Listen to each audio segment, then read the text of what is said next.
Hey there, welcome to Tour de Lafayette. I'm your host, Stephen Smith. Today we'll take a look at the Perrin neighborhood. We're here at Murdoch Park right now, which was built as a city playground in honor of James Murdoch. The home here at 1521 Caton Street was originally built in 1880 by J.J. Perrin for his son, John. The current owners, Gordon and Diane Mork, are inside. They're going to show us around. One of the things about working in a house like this is there's always something to do, and it's wonderful when you can get a little recognition. And here, Diane and I and our daughter Elizabeth got a Founders Day Award from the Tippecanoe County Historical Association. Right behind you, Stephen, is one of the original light fixtures in the house, and it was originally a gas light. The gas pipe came right up through the middle of the dual post. It's been electrified now, and it's a little bit the worse for wear, but it gives us another original taste of the home.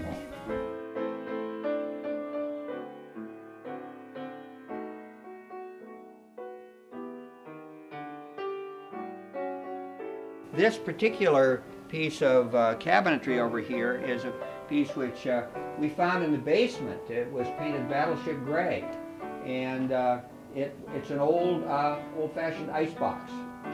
Stephen, I'd like to show you a picture of the neighborhood, probably taken in the 1890s. There weren't so many big trees in those days, but you can see the three Perrin houses which are in this part of the neighborhood. This is the house that we're in right now. These two houses here were built for the two Perrin children, two sons.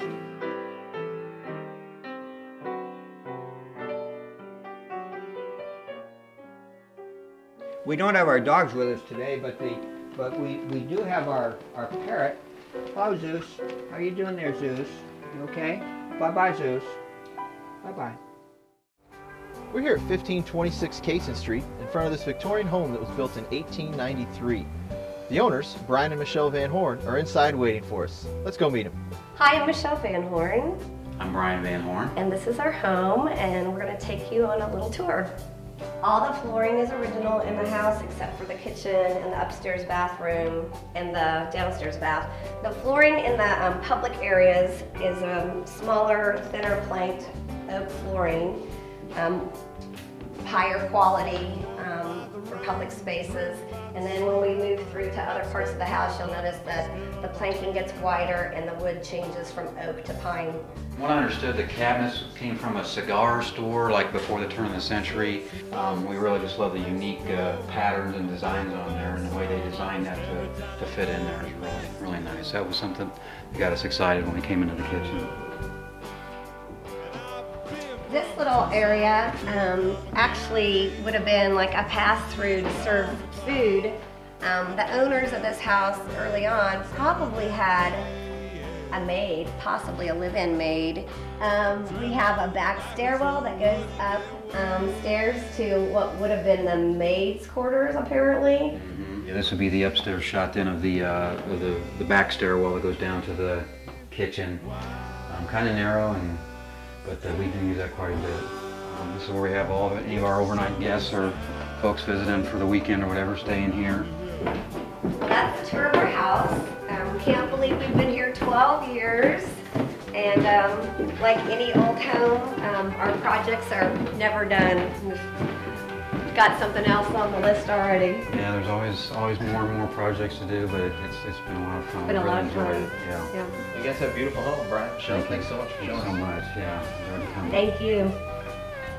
We're here at 1219 Main Street with Lisa Solwald, the owner of the home here. And Lisa, can you tell us a little bit about the home's history? Sure. This home was built in 1865, which was essentially the year the Civil War ended. It took about 4 years to build, so the new owners actually moved in about 1869. And it was the James Perrin family. And they were pretty instrumental in the growth of the city. I know that he was a merchant, and then he was a banker. He started one of the first banks here. Well, starting with this room, the ceilings in here are 12 feet. They are here both on the first floor and on the second floor, which is kind of unusual. I think generally the second floor gets a little shorter height for the ceiling. But what's nice about this is something common that they did in that time period, because the walls are also plaster. They put a picture rail above, and it's about 2 feet from the top, so it gives the dimension of the room as being not quite so overbearing and so high. So now we're in the kitchen, and this is actually the kitchen as it is today, but originally this was the dining room, and you can see in here there was a china cabinet that was built in that was still remains there, and we're using it for storage in the kitchen. Now we're coming into the room that's more of a modern room for us. This was actually enclosed, I would guess it's probably only about 50 or 60 years old. Doesn't have the antiquity that the rest of the house does. This was apparently at one point a latticed-in porch, and then they enclosed it at some point, 50, 60 years ago. This room is actually my favorite room. It's just a wonderful reading room. It's nice and bright. Now, this is the wood-clad staircase that goes up to the third floor that was added in 1890. What's unique about this is that this is butternut, and apparently is not found very often anymore. Comfortable stairs, huh? Yeah. Yeah, good. Pretty easy walk up and down. Yeah. Well, Lisa, thank you so much for your That was time. my pleasure. This is an incredibly diverse home. Thanks. Really appreciate the tour. Thanks. We really appreciated having you and a chance to show it off. Thank you so much. Thanks. Well, that'll wrap up our tour of the Perrin neighborhood. For Tour de Lafayette, I'm Stephen Smith. Remember, preserving the past is preserving the future.